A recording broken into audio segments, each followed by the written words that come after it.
Okay, good afternoon, Angeles members and friends, and thank you for joining us. I'm Francisco Mariscal, Vice President at Angeles Ventures, and today we'll talk about responsible AI, what it really means, what it matters now, and what it looks like for the people and companies that are building and using AI. And with me, I have two great leaders and experts, Lily Gangas, Chief Technology Community Officer at Caper Center, and Domingo Guerra, Managing Partner at Chispa VC, a cybersecurity VC firm. In terms of agenda, we'll start with quick introductions. Then I have a set list of questions, and we'll finish with Q&A. So, for those who are here with us, please prepare your questions and put it or drop them in the chat whenever you like. So, let's get started. At Angeles, we leverage Latino growth to find, fund, and fuel the best ventures in America. To do that, we have three arms today: Angeles Investors, an angel investing group; Angeles Ventures, a venture fund; and Angeles Foundation, which provides educational access. A little bit of introduction of Angeles Investors. In just 6 years, it has grown more than 750 members, 30 portfolio companies, and $12 million deployed. That makes us one of the largest and fastest growing angel investing group in the US. In terms of Angeles Ventures, it's a $20 million venture firm to invest in 20 to 30 companies, and we have invested in 11 so far. We will do 10 or 15 more out of this fund one. It's seed stage focused, and in industry wise, we call it tech enabled B2B and B2C. That said, we have been very focused in vertical AI lately, and that's why responsible AI is key for us in helping shape a proper world for the future. AI is great, but it has to be managed correctly. With that said, Lily, I would love for you to introduce yourself, tell us about the great work that you do at Caper, and share why responsible AI is an area of interest of yours. Definitely. Thank you so much, Francisco, and for all the folks who joined us. I'm really excited to be here, especially in this timely conversation. I think we're hearing all the different headlines, right, about some of these new models being launched, some of them being pulled off, some of them having consequences that are, being sadly having some of the most tragic consequences when we look at life and death in some cases, right? But at the same time, it's also the opportunity that it can be transformative a lot of different sectors that can help save lives. And so the question is, where do we go in between that? And I think we're now at that stage where it's the technology in itself is getting better and better, but we still need some key guardrails to be able to direct that. And for us, having a perspective of how do we help the community that is not reflected a lot of times in these rooms of the people who are building, but the communities are impacted.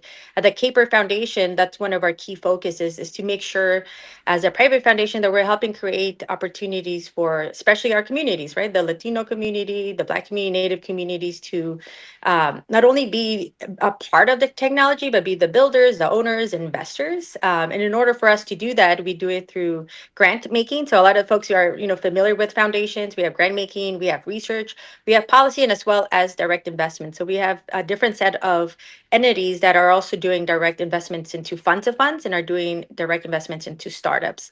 And I think that being able to have that entire ecosystem is really helpful and insightful for the work that we do. So then that way we know where we're seeing opportunities, but also gaps that especially, foundations that can help put dollars towards R&D, towards capacity building, towards testing out new opportunities is really critical. Especially for us and the responsible AI perspective, we launched our responsible AI principles. So then that way we can have our own affirmative vision of what is it that we mean by that? What does it look like? And happy to share a little bit more of that as we go through the conversation.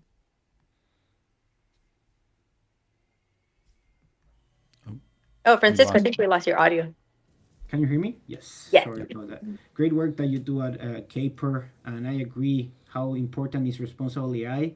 And even we're in the early days, and we have seen a lot of developments. So, with that said, Domingo, also great to have you. I would love for you to introduce yourself. Tell us a little bit more about what you do at Chispa VC and why responsible AI is important to you. Thank you, Francisco. Great to have this opportunity to share my point of view and excited to discuss with you and Lily as well. Chispa, we started Chispa with the goal of investing in security for AI. After what we lived through as entrepreneurs and executives, in the early 2010s, we lived through the death of BlackBerry and the use of iPhone and Android in the workplace. And it transformed how the corporations work, how employees interact with sensitive data. It made us more productive, but it also introduced risk. Later, as an executive at Symantec, we lived again another major transformation with cloud adoption. If we remember back then, we went from everything being on premise to then having servers and data and applications anywhere in the cloud. And again, it changed the way we work, introduced new opportunities, but also new threats. And when we saw the rate of AI adoption now, we've seen this pattern before now. So we know that it's going to change the way businesses operate. It's going to change the way employees do their work. It's going to change all of our lives as consumers as well. And with any new technology, there's great new tools and great new productivity, but also threats. So our goal is that now that we've lived this pattern a few times, by making the right types of investments in the right teams and the right technologies, we can get ahead of these threats so that we have more of the benefit and more of the promise of AI and less of the potential consequences. So that's one of the big things that drove us into creating this fund. And a lot of our focus is how do we create or fund the right tools and technologies to properly govern, properly control, properly manage AI, because it's a very powerful tool and technology. We want to make sure it's not used as a weapon and more of an enabling tool. Yeah, great perspective and experience, Domingo, both operator in cybersecurity and now as an investor in cybersecurity and in the AI world. So let's start with a conversational, some questions. One definition of responsible AI is the practice of designing, developing, and deploying artificial intelligence systems in a way that is ethical, transparent, fair, safe, secure, and accountable. And that says a lot. So, do you agree with that definition or those principles, Lily? Anything to add? Definitely. I would say that I think as through Domingo's previous response, like we've been in this place before, right? We know when new technology is being adopted, we know that number one, we have to understand like what's the governance? What are we going to use it for? What are the values that we want to follow? And I'll say for me I started my career as an engineer working as in hardware and then moved to software and was pretty much most of my career also in tech consulting. And so I've seen these patterns, right? As and it's very important. I think it's very timely to also revisit some of these to be able to help us feel empowered and also not feel so confused, because to your point, Francisco, like the definitions of these are starting to get a little bit muddied as well as the technology itself is developing, right? Last year, if you would have told me what is the definitions and where do we start before there was agentic AI, we'd be having a different conversation. Now we're in a different space. So now we have to think about, what are the new rules? What are the important parts? But if you keep chasing the puck without having an actual fundamentals of like, well, what is it that we're trying to solve? What are our values? What do we want to say yes, no to, and no to, right? And I think especially for each organization, depending on what your sector is focused on, you have regulatory implications that you have to be mindful. So that's one of the external factors in this environment. I think that's one of the areas that I've been focusing on the last 4 years has been really an AI governance, federal level, state, and also even in some cases local. So that's an important part because some of those governments, and whether it's a municipal, state, or level, they have their own also internal definitions of how they're applying it. But then when you get into the technical perspective is where we've seen much more of these definitions. And I would say from my experience from the previous administration that we supported, we were able to work with some of the definitions around the risk assessments, right? Being able to have more specific identifications of what is it that we're meaning by fairness, right? How do we know that there are disparate impacts? What is the definition? And at the end of the day, making sure of how we are looking at the entire stack, I think is another important part because some of those things tend to vary. And I would say that from that technical perspective, some of the, especially in the for-profit businesses, right now, the conversation is around energy, like where are some investments? And then you get into like the hardware itself, and then you get to the models, and then you get to like, who's having the better orchestration and design before you even get to an application at the health and education layers. And I think if you're working at the application layer, a lot of the times now you're being very dependent on some of these other bigger governance decisions are being made. And we're seeing some, founders being pulled back and forth. I have friends who are building companies and different using different types of models. But when you have a model that's introduced and then removed, they're like, oh man, that just messed up my workflow. What do I do now?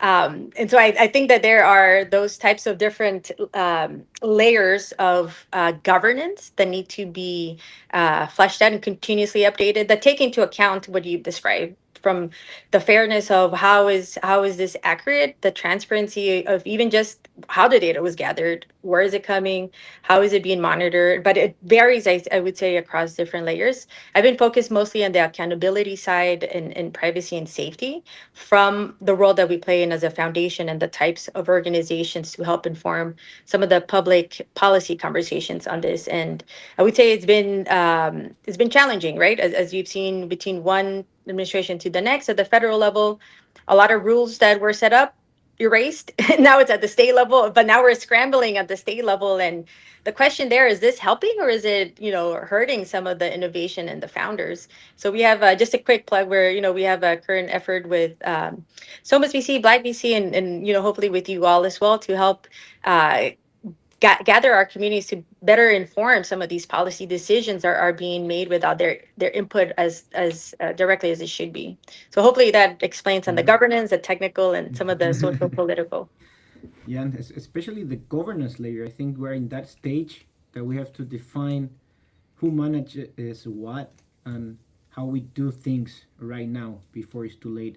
And with that said, Domingo, do you agree more or less with Lily and why responsible AI is urgent or something that is needed right now rather than later? Yeah, I think so. And overall, I feel we're always just one incident away from something harmful happening and then getting rules that maybe otherwise we could have avoided if we're Mm-hmm. more responsible ahead of time, right? So like it should be collaboration with regulators, but not wait until there's regulation. We can self-govern, self-regulate as an industry and stay ahead of threats that way. And I feel the main goal is not making a marketing discussion of like, oh, responsible AI, it sounds good, but more of a technical, a genuine practice, right? Like we should have technology in place. We should be proactive on this. We should be intentional on this. And if we cannot control, explain, measure what AI is going to do, then maybe we're not ready to deploy it as entrepreneurs, as founders, as builders. Yeah, and in fact, that's funny because I was thinking about if an AI system causes a harm or a breach, who is the responsible there? The agent, the people who built it, the company that used it, or the user that is manipulating it? I don't know your thought when, especially as an investor, how do you see that, Domingo?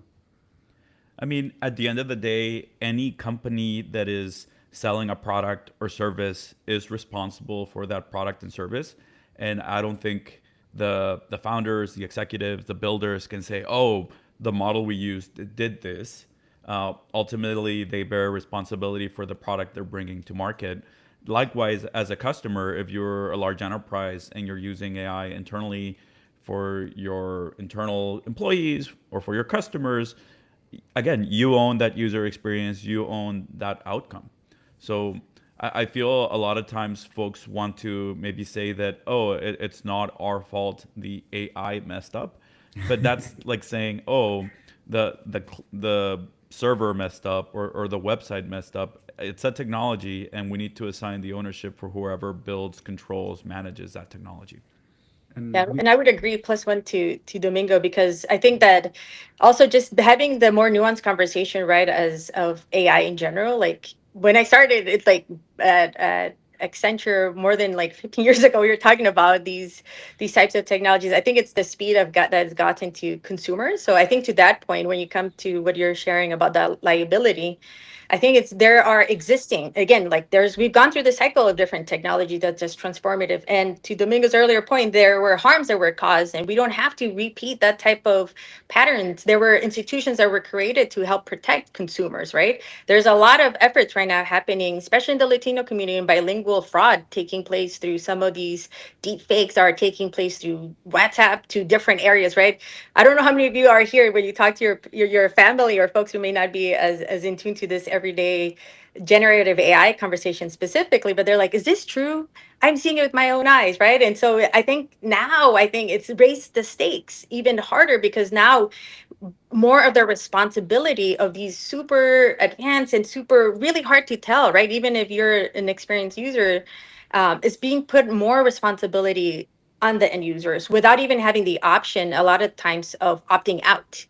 Whether you may be using a tool that you may not know it, it's already had, they've turned on their generative AI tools and new features, but you didn't even have a say because they just pushed it out, right? Or maybe it was embedded in the language on the agreement that whenever you refresh your app, you're like, okay, I just want to use the app. But there's a lot of these types of issues, and to me, this is actually one of where the opportunity to make sure that the investors, the founders, the folks who are part of the ecosystem are part of this policy conversation, because there's a concept of AI liability frameworks that are taking place at the state level, trying to, for anyone that's following some of these issues, there's the state moratorium conversations at the federal level. So everyone is kind of trying to decide who sets some of this, but it's going to get messy if we are doing it that way. And it's also going to get even messier when we think about the different types of sectors. A finance sector type of protections was created for a reason, learning from the past, right? We don't want to repeat the certain types of fragility and losses into the bigger market. But then there's also those things coming up right now with we've seen in the chatbot and use and child safety online issues, right? That are super critical. Who's responsible? To your question, Francisco, judges, there's cases that Meta, Google, Snapchat, TikTok have been taken and parents are winning. School districts are suing. There's like thousands of school districts, there's thousands of parents, there's over a 30, 40 attorney general coalition that is trying to take on some of these issues to answer those questions. Who should be responsible? And I agree too with Domingo that at the end of the day, these are business decisions. These are technical decisions that are being reviewed, decided when it comes out, and the buck needs to start somewhere.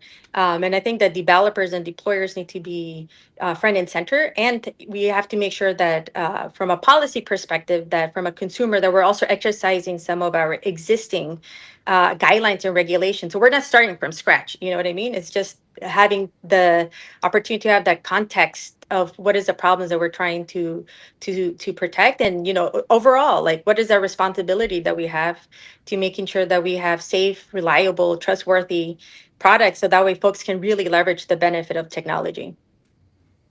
I I agree, and there are two layers. One that you said very correctly, the policy and the policy makers, and the other one are the internal frameworks of a company. And there are two type of companies: the incumbents right now that I think they are setting the standards, but also the builders or the startups or the not native tech companies that they're applying AI, and right now they have to put some guardrails.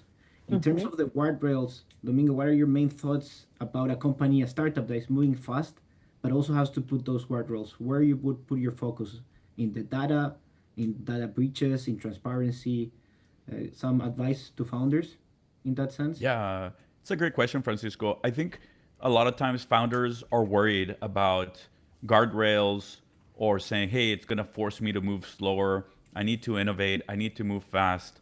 But I think that's a false dichotomy, right? So why are sports cars so fast? Is also they have very strong brakes. You need brakes to not go out of a turn. You need that control to be able to move fast, and they go hand in hand. If we zoom back like 10 years ago, when SOC 2 was made mandatory for a lot of startups, people saw it as a tax. And SOC 2 is like a compliance process and documentation. But what it actually turned into is a competitive advantage, because if you could show you had your SOC 2 in place, it was easier to get enterprise sales. I think it's going to be similar with AI. If you show you have the proper controls, if you show that you've thought about it, you've been intentional in your design, folks are going to have more trust in you as a founder, in your company, and in your AI product. So the advice I would give to founders is don't worry about needing a big compliance team or an ethics team. It's really about the practice you bring for your team overall.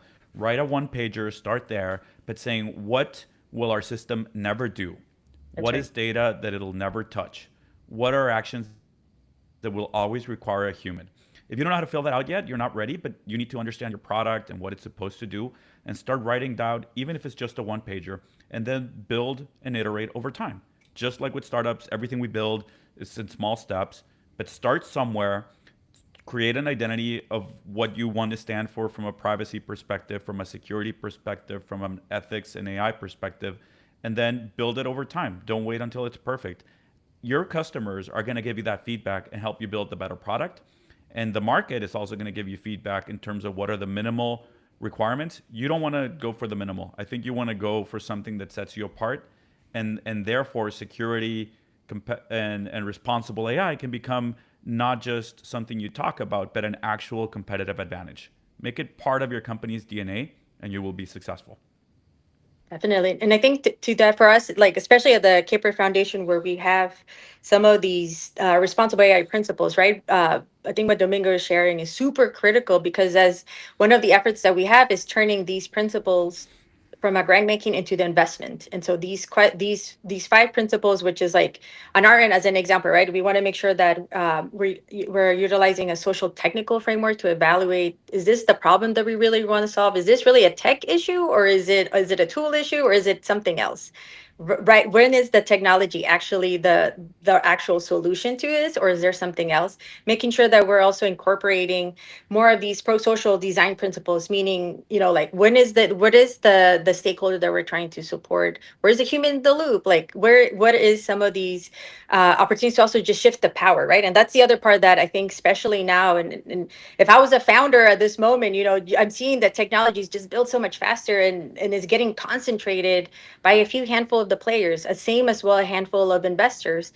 This is an opportunity with a much more differentiated perspective of like, you can actually be a new entrant and be that is your differentiator, right? Folks will go, as we saw, just an example, right? It's not the best example, but we saw when OpenAI and Anthropic in that instant how the number of downloads and the shift that we saw when people saw the perceived opportunity to be able, wait, I didn't know that that was happening and there's actually something better, let me move my feet. Well, you can do that as the same thing to those big tech companies, right? But you need to have that affirmative vision of how is it different. And then for us, it's also making sure that there, as anything that we're supporting, is also has collective mechanisms for accountability and governance. When knowing when things are going wrong, you need to be able to fix it and also address that. And so I would say, for just a quick resource, it's on our website, Caper Foundation, but we also have other resources of partners like the Federation of American Scientists, for example, that are doing deeper dives on what is redressing of these types of harms caused. Because there's also a financial issue, right? Of when you don't put those guardrails and something happens, there are legal implications, there are financial implications that I think as founders should be staying on top of as well. And you can trust is the most important currency at this moment. Yeah, I love that. I love that about accountability, control of the data. Data and transparency is another big thing here. Like how to manipulate data. What's the data that I can save, and the other one, the data that I can use to train the models. How Where's the line between fair use of the data and taking advantage of the data of the consumer in terms of responsible AI, Lily? I don't know how do you see that at the Cape Center. Oh, Francisco, you're talking all the key issues here. We actually, on the foundation side, we have an effort with a few different partners being led by Free Press called Solidarity Over Surveillance. Unfortunately, there's still a lot of loopholes in third-party brokerage, right? So, like, even though you may want to be, a startup that has a very strict data privacy, but there are other third-party tools and areas that unfortunately are being used for bad purposes, right? For targeting some of those scams that I shared, but also I think some of the examples of some of the dual use cases, meaning both uh, government as well as more commercial. That's I think where we need more transparency, just in an external oversight, right? We don't know how some of these decisions are being made and how truly separated they are and what's guiding them. We take whatever the companies are reporting at this moment. And I think that that's going to be an issue right now that we are very on top of. We have five key policies regarding, AI. It's one of them is surveillance, and how is the data, not only how is the data gathered, but how is sourced, how do we get there. Folks probably have seen some of these, headlines of, as an example, OpenAI, paying cents on the dollar to Kenyan workers to manually label when they first launched, right? A lot of that type of data labeling is actually moving to Latin America, right? A lot of these, now we're in this area where data is critical. They're running out of data of how to train, and now they're trying to do more real world, simulation. And now you have gig workers moving and putting cameras to do more video collection, and that's kind of the new gig workers, and that's not in Kenya. That's happening right here in the U.S. And so there's this huge, I would say, a little bit of a uh, wild west of like, how can we get more data, and we got to appropriate it in certain ways. And I think that's a big issue that we are tracking in a lot of different areas, but there's also opportunities in finding these pockets of data that can help inform the models to be more accurate, that can help inform, be able to better serve Latinos, as an example, right, in healthcare. We have a founder that we supported who's doing specific data health equity R&D assessment out in East Oakland to help look at why are some of the models inaccurate, specifically in Black women, as an example, right? So there's very specific model task orientation that we're starting to see. And I think on the data privacy side, you want to make sure it's always, you're having disclosure, but that it's also a buy-in, right? It has to be agreed upon. And it's a little bit of as a founder, depending how far away you are from the full stack, there are risks and challenges that you have to be aware. And that's where Domingo comes in, because that's what his companies all focus on. Yeah, and I'll just add that I think the data, as Lisa mentioned, becomes so valuable, but at the same time so risky, because you've already trained the main models with all of the publicly available data. So now they're trying to train the models with private data, with sensitive data, with regulated data that wasn't accessible before. And that creates a huge concern, because once you train a model, you can't untrain it.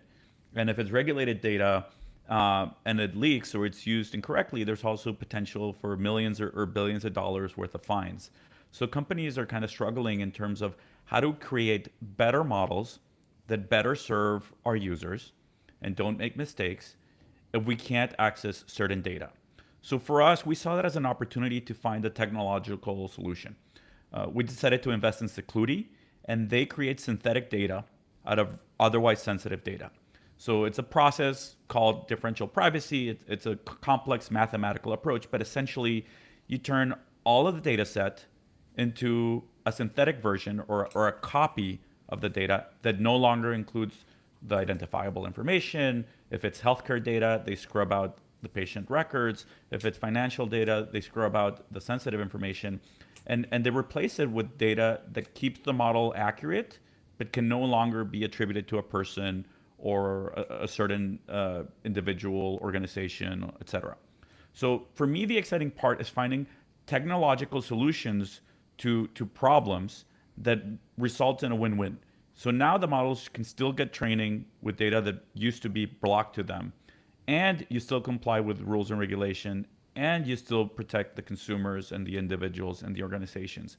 For me, that's very exciting, because instead of saying, hey, we can't do this, it's like, well, let's find a way to do it. We can prove that it works, and we can create a win-win at the other side of it. And to me, that's the whole business of being in venture capital, is trying to see not just where things are going, but how we can get there in a faster way, but also in a more responsible way. Yeah, and if I can just add to what Domingo shared, I think this is where some of the we're starting to see increase in auditing companies, right? Companies who want to be able to share those types of use cases. When I first started my career as an engineer, I was literally doing a lot of these test casing, and like my job was to break the system, right? And like, how many use cases can you come up? Because that one case we would, that you found, if that was the error, as Domingo said, you can save, billions of dollars. And in this case, these were federal contracts. And so there was huge amounts. And I think that's an interesting space, I think, of opportunity. But also, I think the challenge part there is the transparency and accessibility, right? There are some companies are still closed doors. They don't want to be able to do any third party assessment, but I think we eventually, I think we'll get there. I think this is where policy at different levels will come in as well. But ideally, that I think these issues with auditing and reporting is then like, well, who's actually what the consequence to what end, right? We've seen if folks are self-reporting, it's not going to actually lead to real accountability. It starts getting quote unquote responsible AI wash, just like greenwashing was being had. And so this is where the community of researchers are really critical. This is why we support independent organizations who are technical, who are looking at these types of issues with also with the lens of, are these systems biased? Some of them are always going to be biased to some degree, but are they having detrimental harms to a specific group, and can it be fixed? Can it be with better data sets? The example that I shared earlier, perhaps certain communities perspective in life and the health, it's not being captured accurately. Maybe there's cultural things that are not being captured. That's a strategy, right? That could be a differentiator for where you're trying to do, but you need to have that explicit in my opinion view and appetite and prioritization, right? Because folks are building really fast to get money and get out. And these are things that testing always gets cut out because they want to get the product as soon as possible. And I think we're at the stage where there's a wiser decision, I think, to be made. I cannot agree more. And I know that we have some questions in the chat, but I want to finish with one additional question to both of you before we go to the Q&A.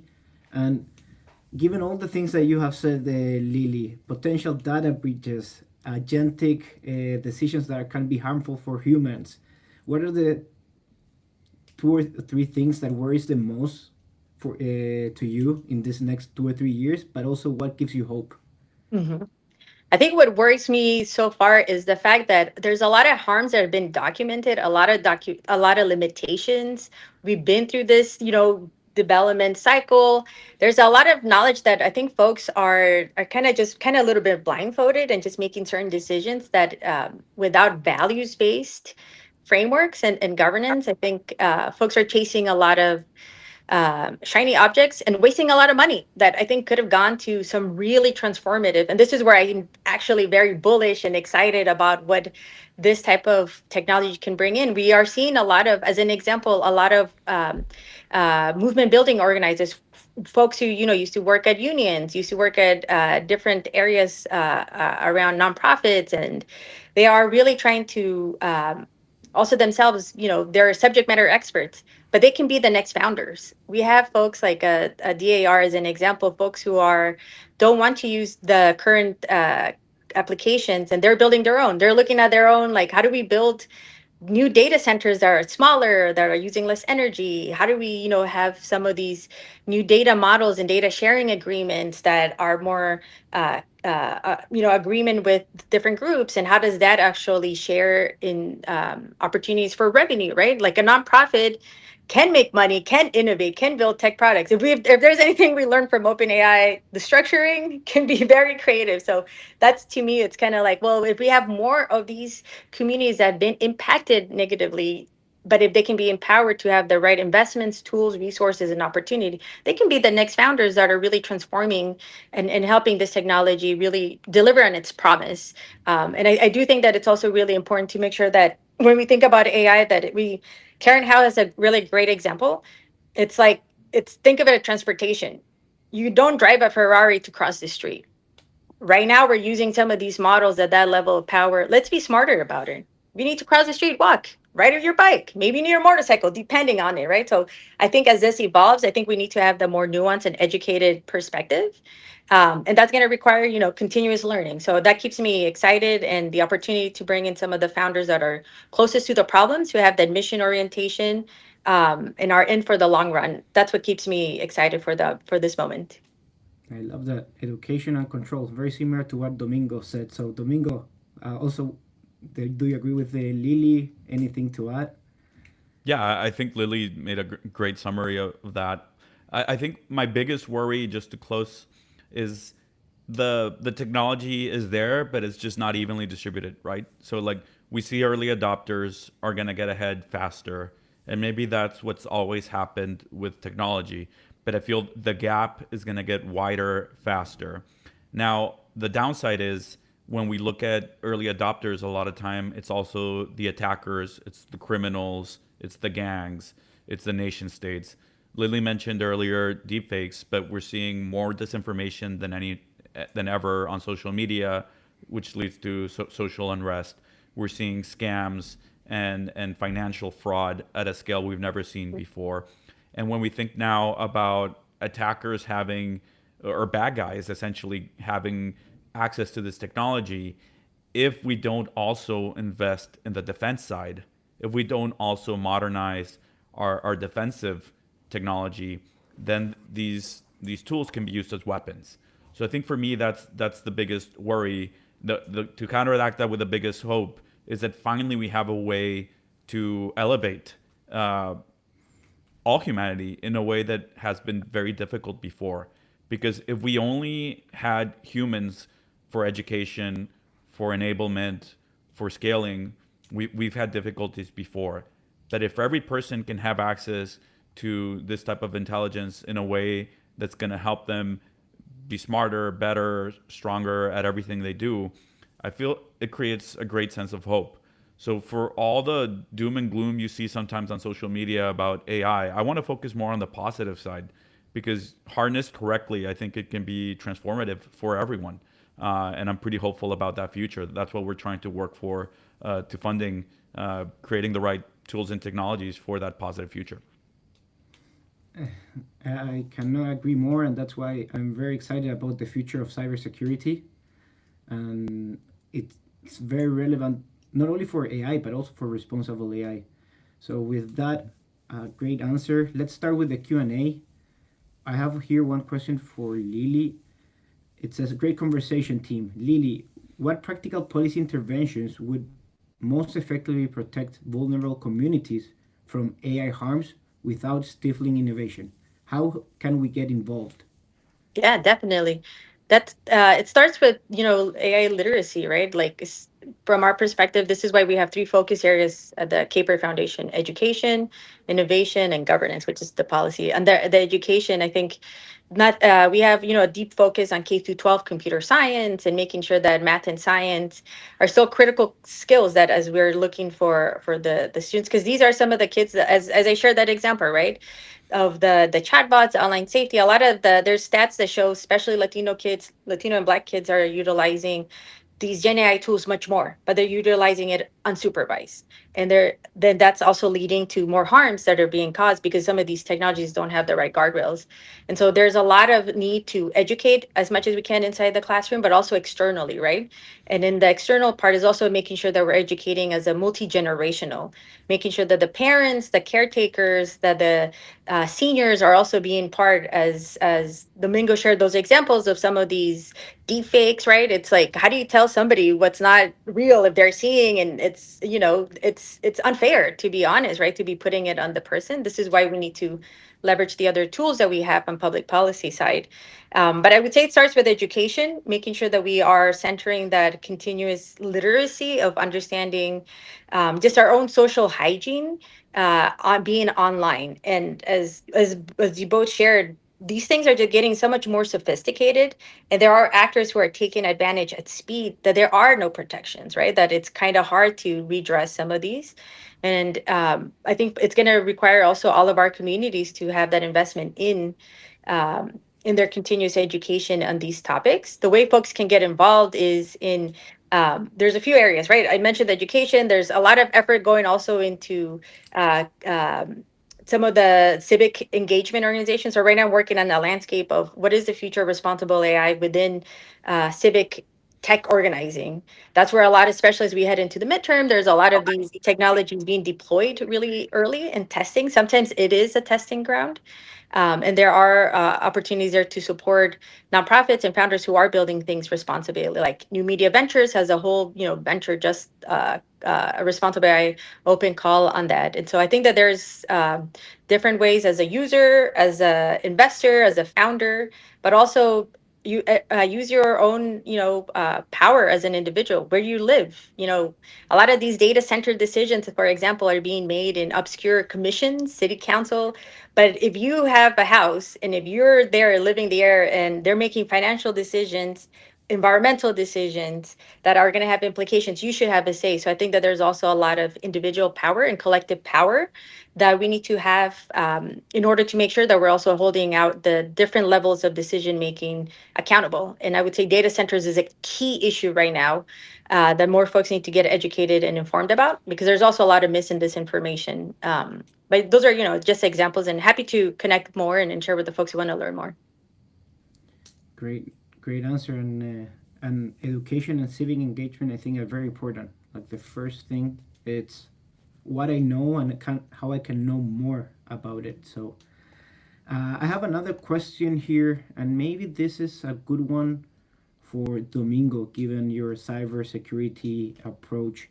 It says in spaces that are customer facing, responsible use of AI to provide insights or guidance is critical. We can have AI providing bad health advice, for example. How do you evaluate that? Yeah, I feel that the more sensitive or useful the answer is or the outcome is, the more we have to understand about how that process was reached. So, for example, if there's an application that's going to decide whether or not you get a bank loan or whether or not you go through certain healthcare treatment, I feel the user should absolutely have knowledge about how that decision was reached. Was it an algorithm? Was it an AI? Was it how was it trained or something? So that information should be passed and available. There are some regulations already coming out in Europe, coming out of different states that say if an outcome is on a certain topic, there needs to be some sort of human in the loop. I feel that's maybe a short term approach, but long term, I can't think of a human in the loop for every single critical decision if we're going to start seeing critical decisions happening at machine speed, right? We can't counteract it with human speed. But the way to get there is to have better technology in place that gives us confidence that those decisions or advice are correct. And I feel like we've seen this progression already as we get more comfortable with technology. There used to be an elevator attendant because humans were afraid to ride an elevator, right? And I think the first time you ride a self-driving car is maybe a little bit scary, but now I probably trust a Waymo more than certain drivers that I've been in the car with. And if I had to pick, am I sending my daughters by themselves in an Uber or a Waymo? I'd probably pick a Waymo.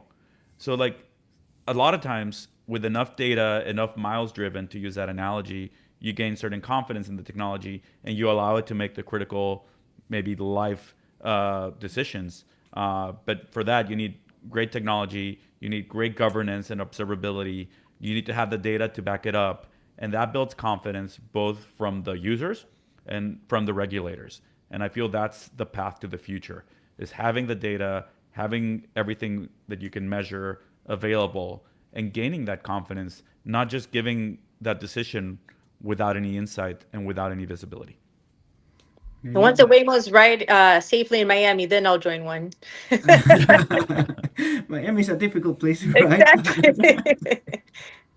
But it's raining already in Los Angeles, and it's not that easy also place to ride. But I have here a question that, well, to summarize that, Domingo, I think you said two things. One, controls. Another, also certifications or miles driven. So I love that part of the answer as well.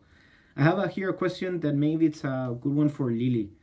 Like today, a lot of responsible AI work is voluntary. What actually forces companies to take it seriously, and why now? That's the $1 million question of why there's so much tech money going into politics. Because there, for some right now, it's a strategy to not have any regulation, because the speed is the moment. They don't want any type of oversight, right? And technically, policy has always been kind of a lagger, right? But I think in this part, where as Domingo shared earlier at the beginning, we've been through these cycles. We know the right tools. We have the right values. And so I think it's at what point are we also going to hold our own elected leaders accountable, right? And so that's going to require new leadership to be able to understand these technologies, right? To really be able to, as an example, we support programs at the California level, the Science and Technology Council as an example, right? To help educate staff members and some of these folks who are in the room to make sure that they're building policies that make sense, as well as at the national level of like working with the Lawyers Committee and civil rights and different partners across the board. But I think the moment right now is until folks see a loss in their bottom line, it's really hard to drive change, right? However, in our fundamental effort, we do think that having responsible AI, that it's also gap closing, meaning that it's helping tackle real societal needs and issues that we can actually because of the need of the population, make it affordable. You could actually serve more people, and it could actually have higher returns. Caper Capital and some of the work that the capers have done has showed that, right, that you could actually do good and make money and make competitive returns. But we need more investors like that. We need more LPs. So one of the efforts that is taking place is how do we also educate other foundations, other capital allocators at that level to help create these incentives, so then that way we can see more of these types of innovations and startups that are good examples continue to grow, right? So I do think that it's going to have to be an and but ultimately we really need to have these founders that are actually showing the way. I think it's hard to tell people on a hypothetical. They want to be able to see like, wait, that actually did all that and it made money and wow, it had these returns. Okay, let's go more. And I do think because of where the technology is, and as everything that we've shared, these harms are costly. There's opportunity being left at the table, problems that people are overlooking because some of those folks that may not care, but there are people who care. And especially, this is where I'm extremely bullish in our community, and especially the Latino community. When we look at the population number of kids in schools, right, it's more than 50%. When we look at the net workers, new workers across the US, it's close to 78%. When we look at a broader, across the North and South America and Central America, there's a lot of innovation happening across the stack, from energy to minerals to applications. But we've got to make sure that we're incorporating all those communities that haven't been part of the design, not just copying and pasting what Silicon Valley has done, but actually doing something better and more transformative. So I do think that there's those types of opportunities, and the accountability, and make it incentives, show that it works, and also make sure that there is policy that continues to guide us in a way that it's not left to the company's own choice, because a lot of times they won't make those choices, right, as we've seen historically. That's why it's important to set the right standards and the first moment. Like we don't have to wait years and years to get the right standards. Is now is the time. And I have a very similar question in that same line about how, like it says, like often we're asking for more rational on decisions, even when they have been with limited or sampling with human only driven decisions. Are certain factors being considered to do with this AI? And what I understand here is like sometimes we require better metrics for the AI machine to run rather than humans. So where is that equilibrium? And maybe this is a question for Domingo. What do Yeah, I mean, honestly, if we look back throughout uh, most of our experiences with a product, with a brand, with a technology, in the past, it was always dealing with a human on the other side. And we're used to that. But it doesn't mean that that is the best decision or the best outcome. It could vary very widely. And we've all been on a customer support call where we're trying to fix something very simple, but if the other person on the other side wasn't receptive to our plea, or they were just reading from a script, in many ways, it was like interacting with a machine. Uh, so there's good ones, there's bad ones, and I think similar things can happen with the AI. The difference being that we can instrument every single conversation now. We can instrument every single interaction now. and measure and learn and program it to get better. Whereas that hasn't always been possible in the past, because if you had to retrain maybe new employees, that only worked if the employee wanted to learn, and it only worked with that employee, and if they leave you have to do it over again. But I feel the potential now is to create a baseline and always improve from that baseline, right? So like the optimist in me says every AI we use today is the worst version of that technology that we will ever see. In other words, everything will only get better from here. That to me is very promising and very exciting. So how do we focus on speeding that up, the improvement aspect of it, obviously in a safe, compliant way, but the promise of incremental improvement forever is incredible. We've never been able to have that, and now that science fiction is becoming a reality. Thing with also limitations though and the environment constraint, I would say going back, Domingo, to the on the big picture, I think the some of the current limitations are also the opportunities. I go back to the energy sources, right? Like I've been tracking some of the nuclear plant conversations, and folks are thinking about like, well, why are we having that conversation now? This was like 3 years ago, because that's becoming a limiting factor, right? And so I Yeah. think that there are, I think the realities of what are some of the current bottlenecks now to look at ahead, to your point, but also going back to my earlier point of like, is technology really the solution for it, or is it something else? Sometimes it's your people, and I think some of the companies that are starting to see this, reporting of how they haven't been adopting AI internally, or they use, their compute stuff. Like everyone's trying to figure out, but that optimistic, affirmative vision of responsible AI, I think, with balance with the natural resources and the quality of life, I think it's important. Yeah, and I agree, Lily. I think there's a lot of challenges. It's not an easy road. It's not an easy path. But when there is that much incentive, both from economics, but also from the outcomes and like the benefits that we can give, I think it helps as a forcing function to align groups to say, hey, how do we find clean energy for this energy demand? How do we align the decision makers, the policy makers? How do we align incentives so that the communities win, and the folks doing the investment and the regulators that are enabling this? How do Right. we all align ourselves for that better future? What, and what is the baseline? Then what are the standards? And what is the future that we want to build? So think we have one more question, and I think it's a very good question to close this. Is any pro tips for startups building with socially responsive AI to engage with investors and customers? Maybe I can start with the customer part with you, Lily, and then we move to the investor side with Domingo. Definitely. I think as Domingo shared, there's so much opportunity here, right? With when there is those incentives that are aligned. I would say in the community, just working I work with nonprofits, for profits, and across different sectors.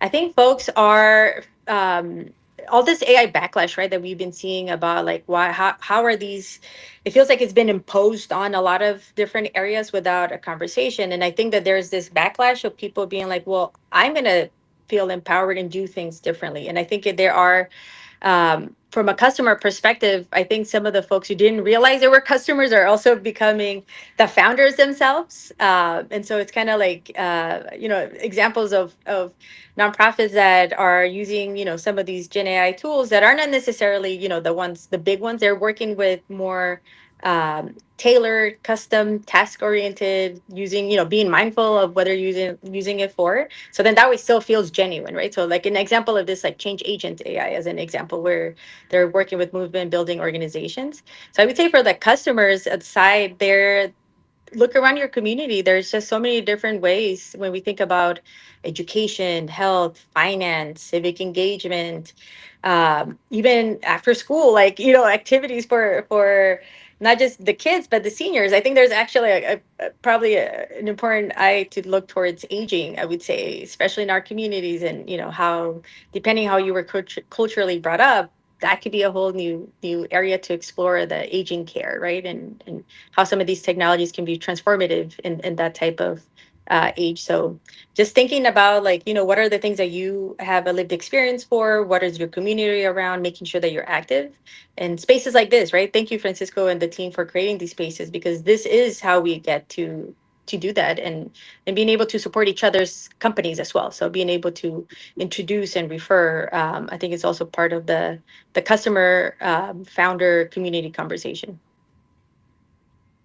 Yeah, just to add to that, I think founders have the ability to not just talk about the problem or their approach, but to actually show, right? So show and tell what you're working on, what you're doing. I feel if you survey people which company is more ethical in terms of AI, they might have a very strong choice. And it's not just marketing, it's based on the actions of those foundational labs there. If you talk about consumer products, which phone or which browser is more secure than others, again, there's probably a lot of different opinions, but you start seeing certain patterns that Hmm. brands can be built around privacy, around how they handle data, around how they handle their or they protect their consumer, their employees, their customer.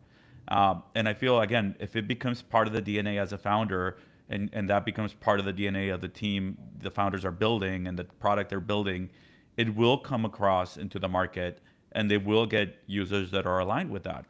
So my advice would be just don't treat it as a marketing exercise, but actually build it into the core of the business and the core of the product, Hmm. and then you'll see the difference there. It can become, again, I think that was one of the topics for the webinar, so I don't want to repeat it too much, but it can become a competitive advantage to be known as the responsible alternative to what everyone else is building. And again, if you can build this intentionally, I feel by the time people try to do it later, it's going to be way more expensive to try and do it later. Like fixes after the fact or bolt-ons never work very well, and they're always 10 times more expensive than doing it right from the beginning. So I think it's not only the better business decision, it's also going to be the better financial decision for Yeah. founders. The consumer education goes hand in hand, so that way they know what to choose for, they know their rights, they know, in more detail, like which one is, why is a safer option even better. And I think that the more we can educate, I think the more people will speak with their feet and their pocketbooks.